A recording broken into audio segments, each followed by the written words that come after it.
everyone, welcome back to my channel. I am Devdina, a second prof MBBS student from Malda Medical College and Hospital.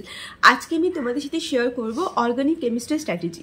Almost আর ধরো 4 to 5 monthsও বলবো না, আমরা 4 months ধরেই এগোবো। 4 months আমাদের হাতে রয়ে গেছে অ্যান্ড আমাদের কিন্তু অর্গানিক কেমিস্ট্রি নিয়ে অনেকেরই অনেক বেশি চিন্তা আছে। সবাই আমাকে পার্সোনালি মেসেজ করে বলছে দিদি অর্গানিক কেমিস্ট্রি কেমন করে করবো, কেমন করে না করবো। সো আমি ভাবলাম যে প্রত্যেকটা সাবজেক্ট ওয়াইজ আলাদা আলাদা করে একটা করে স্ট্র্যাটেজি বানিয়ে দেওয়া যাক, যে এই 4 monthsে তোমাদের কিভাবে অর্গানিক কেমিস্ট্রি বলো বা ইনঅর্গানিক কেমিস্ট্রি বলো বা ফিজিক্যাল কেমিস্ট্রি বলো বা তুমি ফিজিক্স বলো বা বায়োলজি বলো কিভাবে অ্যাপ্রোচ করা উচিত। আমি ভাবলাম যে সেটা নিয়ে তোমাদের একটা সিরিজ বানিয়ে দেওয়া যাক, যাতে তোমরা এই লাস্ট 4 monthsে কিভাবে ওটাকে ইউটিলাইজ করবে সেটা তোমরা প্রপারলি বুঝতে পারো। আর যে মিস্টেকগুলো তুমি করতে পারো লাস্ট 4 monthsে সেই মিস্টেকগুলোই আজকে তোমাদের সাথে শেয়ার করবো। অ্যান্ড তোমাদের স্ট্র্যাটেজি টোটাল অর্গানিক কেমিস্ট্রির জন্য কি স্ট্র্যাটেজি হওয়া উচিত সেটা আজকে শেয়ার করবো। আর আমি চেষ্টা করবো আমার অর্গানিকের কিছু like short notes and notes তোমাদের সাথে শেয়ার করার। সো আই হোপ আজকের ভিডিওটা খুব হেল্পফুল হতে চলেছে। সো চলো উইদাউট এনি ফার্দার ডিলে আজকের ভিডিওটা স্টার্ট করি।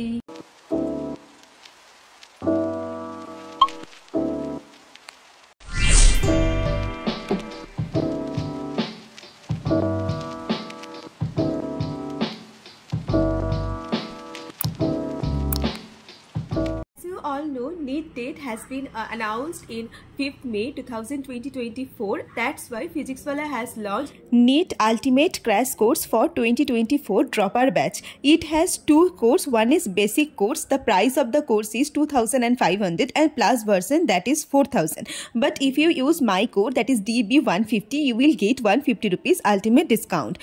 In this batch, you will get NEET ka full syllabus, and in this batch 2 versions में available है basics and plus में प्लस वर्जन में आपको infinite practice, NCERT, Pitara, Khazana, mentorship and 1 ranker test series free में मिलेंगे।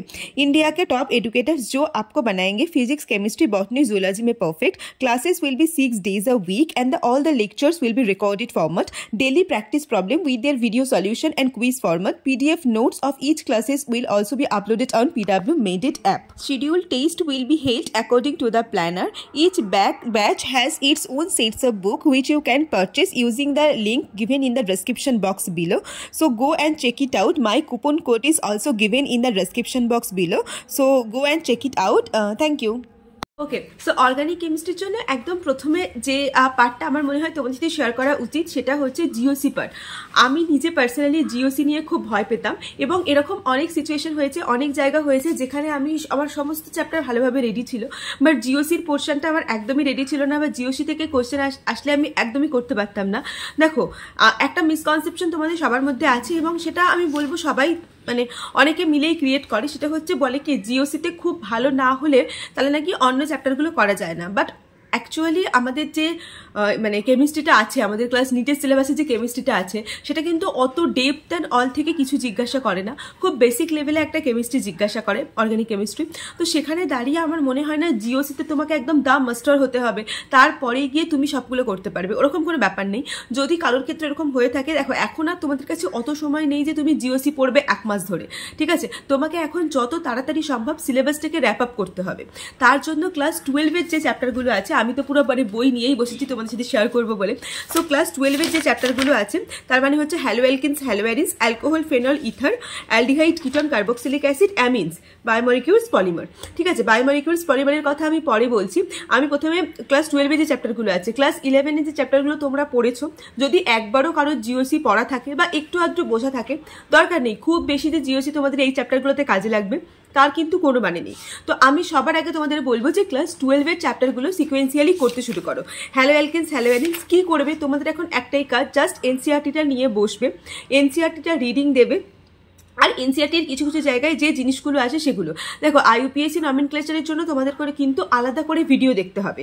আইইউপিএসসি নমিনক্লেচার কিন্তু ওইভাবে হয় না, প্রত্যেকটা চ্যাপ্টারে প্রচুর আইইউপিএসসি নমিনক্লেচার আছে, কিন্তু ওগুলো পরে করবে, ঠিক আছে? কিছু জিনিসের জন্য সেপারেট অ্যাপ্রোচ দরকার হয়, যেমন inductive effect, resonance effect, mesomeric effect, and তার সাথে হচ্ছে তোমার নমিনক্লেচার, আইসোমারিজম, এগুলোর জন্য সেপারেট ভিডিও দেখো, ঠিক আছে? ভিডিও দেখেই এগুলো করো, এগুলো মানে অন্যভাবে করার দরকার নেই। আর হ্যালোঅ্যালকেনস, হ্যালোঅ্যারিনস এখানের জন্য তুমি ভিডিও দেখতে শুরু করো, সরি তুমি চ্যাপ্টার রিডিং দিতে শুরু করো। তো আমি তোমাদের একটুখানি কিছু শেয়ার করছি আমার এনসিইআরটি, তো দেখো সেটা দেখে আমি তোমাদের আস্তে আস্তে বোঝাচ্ছি যে তোমাদের কিভাবে পড়া উচিত। দেখো এটা মেনলি হচ্ছে হ্যালো অ্যালকিনস হ্যালোয়ারিনস চ্যাপ্টার, বাট এখানে আগে কিন্তু নমিনক্লেচারগুলো ছিল, ওগুলো আমি অতটা গুরুত্ব দিচ্ছি না। এরপরে নেচার অফ সিএক্স বন্ড থেকে তুমি দেখো, তোমরা যদি এই ভিডিওটা ভালো করে দেখো তাহলে তোমরা এটাও পার্সোনালি বুঝতে পেরে যাবে যে তোমাদের কোথায় কোথায় কী কী লিখতে হবে, কী কী লিখতে হবে না। দেখো যত কিছু এক্সেপশন পাবে সব কিছু কিন্তু এইভাবে লিখে রাখবে। আর এরকম যে ছকগুলো আছে দেখো, এটা এই ছক থেকে কিন্তু প্রশ্ন এসেছিল নিট 2021-এ, অ্যান্ড সেটা আমি ভুল করেছিলাম, তো আমি কিন্তু সেটাও লিখে রেখেছিলাম। এইভাবে যতটা অ্যাক্টিভলি পড়াশোনা করবে ততটাই ভালো। আচ্ছা, এই যে এজেন্টটা, এই এজেন্টটার নাম কিন্তু লুকাস রিএজেন্ট, কিন্তু আমি পার্সোনালি জানতাম না, সেজন্য আমার খুব অসুবিধা হয়েছিল। তো এটা এক্সামে হয়তো এসেওছে কয়েকবার। ডারজনস মেথড, এই মেথডগুলোর নাম তোমরা দেখতেই পাচ্ছ এনসিআরটি। আমি চেষ্টা করবো হ্যালো অ্যালকিনস হ্যালোয়ারিনসটা আজকে পুরোটাই তোমাদের দেখিয়ে দেওয়ার, ঠিক আছে, বা বাকি যদি আরও কিছু চ্যাপ্টার পাই সেটাও তোমাদের সাথে দেখিয়ে দেওয়ার চেষ্টা করব। আর হচ্ছে দেখো এখানে স্যান্ডমায়ার রিয়াকশানস, আর প্রত্যেকটা রিয়াকশানে কে নিউক্লিওফাইল কে ইলেকট্রিফাইল এই জিনিসটা কিন্তু অবশ্যই তোমরা মাথায় রাখার চেষ্টা করো। আর এনসিআরটিতে যা আছে, যে রিয়াকশান আছে সবগুলো মনে রাখবে ইম্পর্টেন্ট। আর এনসিআরটির এই যে ইনটেক্সট কোশ্চেনগুলো আছে না, সেগুলো তো মানে আরও বেশি ইম্পর্টেন্ট। দেখো প্রত্যেকটা জিনিস লেখা আছে, পিওয়াইকিউ সলভ করতে করতে তোমরা কিন্তু বুঝতেই পারবে যে কোনটা তোমাদের ইম্পর্টেন্ট হয়ে যাচ্ছে, কোনটা তোমাদের জন্য লেস ইম্পর্টেন্ট হয়ে যাচ্ছে। আমি তাও চেষ্টা করছি পুরো হ্যালো অ্যালকিনস হ্যালোয়ারিনসের পুরোটাই তোমাদের সাথে শেয়ার করার, ঠিক আছে। দেখো এখানে মানে এই যে পয়েন্টগুলো থাকে, মেল্টিং পয়েন্ট, বয়লিং পয়েন্ট, যে কোনো চ্যাপ্টারের কিন্তু মেল্টিং পয়েন্ট, বয়লিং পয়েন্ট খুব ইম্পর্টেন্ট হয়, ঠিক আছে। এখানে দেখো এখানেও বয়লিং পয়েন্ট নিয়ে কিছু লেখা ছিল, আর এখানে কিন্তু আমি এটাও লিখে রেখেছি, প্যারার বেশি হয়, তারপরে অর্থ, তারপরে মেটা। এটা কিন্তু সব চ্যাপ্টারের ক্ষেত্রে এরমভাবেই হবে, ঠিক আছে।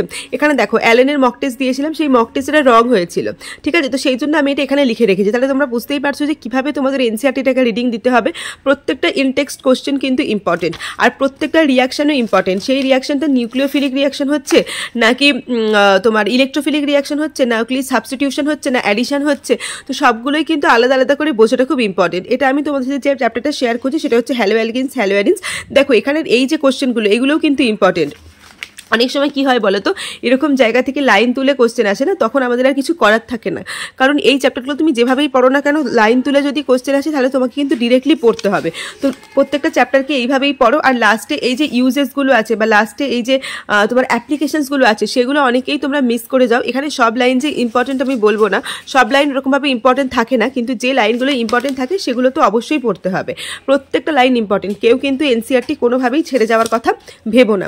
আর এছাড়াও যেটা ইম্পর্টেন্ট সেটা হচ্ছে তোমার দেখো, এখানেও তোমরা হয়তো মনে রাখতে পারবে, মনে করবে যে এখানে বোধহয় কিছু ইম্পর্টেন্ট কিছু নেই, বাট এখানে কিন্তু বিটা এলিমিনেশনটা আছে। বিটা এলিমিনেশন থেকে তোমরা যদি প্রিভিয়াস ইয়ার দেখো, এত প্রশ্ন পড়েছে না, ভাবতেও পারবে না। Search of reaction, Hofmann reaction, এগুলো তো জানোই, স্টেবিলিটি অফ কার্বোক্যাটায়ন, এগুলো তো সবই তোমরা জানো, ঠিক আছে। বাট আমি শুধু এটাই বলবো যে এনসিআরটিটা কীভাবে রিডিং দিতে হবে। তারপরে দেখো এটা কিন্তু বহুত ইম্পর্টেন্ট কোশ্চেন, যে এরকম একটা বেঞ্জিনের মাথায় দিয়ে বলে যে এখানে কার্বনটা কী ধরনের হাইব্রিডাইজেশন। তো হাইব্রিডাইজেশন অবশ্যই তোমরা আলাদা করে প্র্যাকটিস করো। আমি তোমাদের সাজেস্ট করবো যে কোনো একটা ভালো স্যারের লেকচার দেখে পড়ার। পিডাব্লিউর পঙ্কজ স্যারের থেকে তোমরা নোরাউট পড়তে পারো। দেখো এটা পিডাব্লিউর মক টেস্টে আমি এটা ভুল করেছিলাম, তো সেই জন্য এটা আমি লিখে রেখেছি। এইখানে যে ইলেকট্রোফাইল বা নিউক্লিওফাইল যেটা SO3 হয়, সেটা আমি এখানে লিখে রেখেছি। তো এইভাবে যতটা তুমি তোমার নিজের রিডিং, তুমি যে বইটা দেবে সেই বইটাকে তুমি যত ভালো করে লিখে রাখতে পারবে, আমার মনে হয় ততই তোমার জন্য বেটার, ঠিক আছে। আর প্রত্যেকটা কোশ্চেন, প্রত্যেকটা চ্যাপ্টার যতগুলো কোশ্চেন আছে সবগুলো যেন তোমরা করতে পারো, ঠিক আছে। এখানে ইউজেসগুলো আছে, ইউজেসগুলো আমি লিখে রেখেছি। ডিডিটি স্ট্রাকচার কিন্তু খুব ইম্পর্টেন্ট, অনেকবারই পড়েছি প্রিভিয়াস ইয়ারে। এবার চলে আসি কোশ্চেনে। অনেকে তোমরা আমাকে জিজ্ঞেস করো যে দিদি এনসিআরটির এক্সারসাইজ করতে হবে কিনা। তোমরা দেখতেই পাচ্ছ বড় কোশ্চেনগুলো করার তো কোনো দরকার নেই, কিন্তু যেগুলো পরীক্ষায় আসতে পারে, নিটে যেগুলো আসতে পারে, এগুলো তো নিটে আসতেই পারে না, তো সেগুলোই কিন্তু মেনলি আমি এখানে করে রেখেছি, ঠিক আছে। এগুলো দেখো সবই করা আছে, আমি সবগুলোই করতাম, শুধু বড় কোশ্চেনগুলো ছেড়ে দিয়ে সবই করতাম, ঠিক আছে। আর এখানে কিছু MCQ টাইপের কোশ্চেন থাকে, সেগুলো তোমরা একটু করার চেষ্টা করো। সো আমি এতক্ষণ ধরে তোমাদের হ্যালো অ্যালকিনস হ্যালোয়ারিনস চ্যাপ্টারটা অনেকটা দেখানোর চেষ্টা করলাম। আই হোপ তোমরা বুঝতে পেরেছো যে কেমন করে কি পড়তে হবে কি না পড়তে হবে। তোমরা যদি বলো যে আমি বাকি চ্যাপ্টারগুলোও তোমাদের সাথে শেয়ার করে দেবো যে কীভাবে পড়তে হবে কীভাবে না পড়তে হবে, বাট এটার পাশাপাশি তোমাদের আর যেটা জিনিসটা করা দরকার সেটা হচ্ছে ভিডিও দেখা। কারণ কোনো একটা জিনিস নিজে থেকে নর্মালি পড়লে, তুমি এনসিআরটি রিডিং দেবে খুব ভালো কথা, কিন্তু ধরো কোনো একটা চ্যাপ্টার ওয়াইজ স্যারেরা পড়াচ্ছেন, সো আমি এটাই তোমাদের বলবো যে তোমরা এনসিআরটিটা রিডিং দেবার পাশাপাশি তোমরা যেটা কোনো একটা ভিডিও লেকচার দেখো। কারণ কোনো একটা স্যার যখন পাই টু পাই কোনো একটা জিনিস করান, প্রত্যেকটা চ্যাপ্টার ধরে কোনো একটা জিনিস করেন, সেটা তুমি যে কোনো স্যারের ভিডিও দেখতে পারো, অরবিন্দ আরোরা স্যারের ভিডিও দেখতে পারো, পঙ্কজ স্যারের ভিডিও দেখতে পারো। এখন তো আরও অনেক স্যাররা এসছেন অনলাইনে, বাট আমি বলবো রেগুলারলি মেনটেন করে যে সমস্ত স্যারেরা ভিডিও ছাড়েন সেগুলো দেখো। এনসিআরটি থেকে বেশি বাইরে কিছু করার দরকার নেই, কারণ আজ পর্যন্ত অর্গানিক কেমিস্ট্রিতে আউট অফ এনসিআরটি খুব কম কোশ্চেন আসে। কিন্তু আরেকটা জিনিস আমি তোমাদের এটাই বলবো যে এনসিআরটি অর্গানিক কেমিস্ট্রিতে কিন্তু বারবার রিভিশনের খুব দরকার হয়। তো রিভিশনটা কিন্তু খুব ইম্পর্টেন্ট, তুমি রিভিশনটা অবশ্যই করার চেষ্টা করো। আজকে আমি হ্যালো অ্যালকিনস হ্যালো ভ্যালেন্সের ভিডিওটা তোমার সাথে শেয়ার করলাম। তোমরা যদি চাও, তোমার যদি পছন্দ হয় যে আমি কিভাবে এনসিইআরটি লিখতাম, সেটা তোমরা তাহলে আমাকে কমেন্ট সেকশনে জানিও। আমি অ্যালডিহাইড কিটোন কার্বক্সিলিক অ্যাসিড নিয়েও পরের একটা ভিডিও তোমাদের জন্য বানিয়ে দেবো। যদি তোমাদের হেল্পফুল হয় আমি তবেই বানাবো, ঠিক আছে। আর বাকি হচ্ছে যেটা বলা, সেটা হচ্ছে প্র্যাকটিস করো, কারণ অর্গানিক কেমিস্ট্রি কিন্তু অনেকটাই প্র্যাকটিসের উপরে বেস করে তৈরি হয়। তো তোমরা যদি প্রপারলি প্র্যাকটিস না করো তাহলে কিন্তু কোনোভাবেই ওই জায়গাটায় যেতে পারবে না যে জায়গাটা তোমরা যেতে চাইছো, কারণ practice makes a man perfect. তো যদি প্র্যাকটিস না করো তাহলে কিন্তু কোনোভাবেই সম্ভব নয়। এই চ্যাপ্টারে তুমি আজকে রিডিং দিলে 1 সপ্তাহ পরে আবার রিডিং দাও, 2 সপ্তাহ পরে আবার রিডিং দাও। রেগুলার রিভিশনে রাখাটা খুব ইম্পর্টেন্ট। দেখো নিট কিন্তু একটাই স্ট্র্যাটেজির উপরে বেস করে তৈরি হয়, সেটা হচ্ছে রিভিশন রিভিশন রিভিশন। তুমি যত রিভিশন করবে তত ভালো, বাট পড়ার অ্যাপ্রোচটাও ঠিক রাখা দরকার। আমার নিজের পার্সোনালি মনে আছে আমার সেকেন্ড ড্রপে বা থার্ড ড্রপে আমার পড়ার অ্যাপ্রোচটাই ঠিক ছিল না। আমার কিভাবে পড়তে হবে সেটাই ঠিক, আমি শুধু ভিডিওই দেখে যেতাম। বাট শুধু ভিডিও দেখাটা ইম্পর্টেন্ট নয়, ভিডিও দেখা তার সাথে এনসিইআরটি রিডিং দেওয়াটা ইম্পর্টেন্ট। কারণ কোশ্চেন ভিডিও থেকে আসবে না, কোশ্চেন এনসিইআরটি থেকে আসবে। তাহলে আমি ভিডিওটা কেন দেখছি? ভিডিওটা আমি দেখছি just for my understanding purpose, এটা মনে রাখো। বাকি পড়তে কিন্তু তোমাকে এনসিইআরটি হবে। আর কোশ্চেন প্র্যাকটিস করার জন্য এখন যেহেতু 4 মান্থস বাকি, মানে অনেক কম বাকি, কোনো একটা স্যার যখন কোশ্চেন করাচ্ছে তখন সেই স্যারের সাথে কোশ্চেন করো। আর নিজে পার্সোনালি এই তোমার এনসিইআরটির ইনটেক্সট কোশ্চেন, এনসিইআরটির হচ্ছে তোমার যেটা ব্যাক এক্সারসাইজের যেগুলো ইম্পর্টেন্ট কোশ্চেন ওগুলো সব না, আর হচ্ছে তোমার প্রিভিয়াস ইয়ার। এটা ছাড়া অর্গানিক কেমিস্ট্রির জন্য আর কোথাও থেকে কিছু করতে লাগবে না, কোনো বুকস করার দরকার নেই, কোনো কিছু করার দরকার নেই, ঠিক আছে। তো আমার মনে হয় যে আমি তোমাদের অর্গানিক কেমিস্ট্রি নিয়ে অনেকটা প্রবলেম সলভ করতে পেরেছি। I hope it will very helpful for it will be very helpful for you. আর আমি নেক্সট চ্যাপ্টারগুলো তোমাদের যদি মনে হয় যে হ্যাঁ আমরা দিদি দেখবো তোমার অ্যালডিহাইড কিটোন, অ্যালডিহাইড তোমার কার্বক্সিলিক অ্যাসিড কিটোনের চ্যাপ্টার বা অ্যামিনসের চ্যাপ্টার বা পলিমার বায়োমলিকিউলস যা চ্যাপ্টার তোমরা দেখতে চাও, তাহলে সেটাও আমি তোমাদের সাথে শেয়ার করে দেবো। তোমরা শুধু একটা কমেন্ট করে দিও, আমি নেক্সট চ্যাপ্টারে বাকি অর্গানিক কেমিস্ট্রি পার্ট 2 বলে আমি ভিডিও আনবো তোমাদের জন্য। সো আই হোপ সেটা তোমাদের জন্য খুব হেল্পফুল হবে। সো চলো উইদাউট এনি ফার্দার ডিলে এখানে ভিডিওটা শেষ করা যাক। আর বাকি আরও ভিডিও আসছে, সো দেখতে থাকো, স্টে টিউন থাকো, সাবস্ক্রাইব করো, বাই।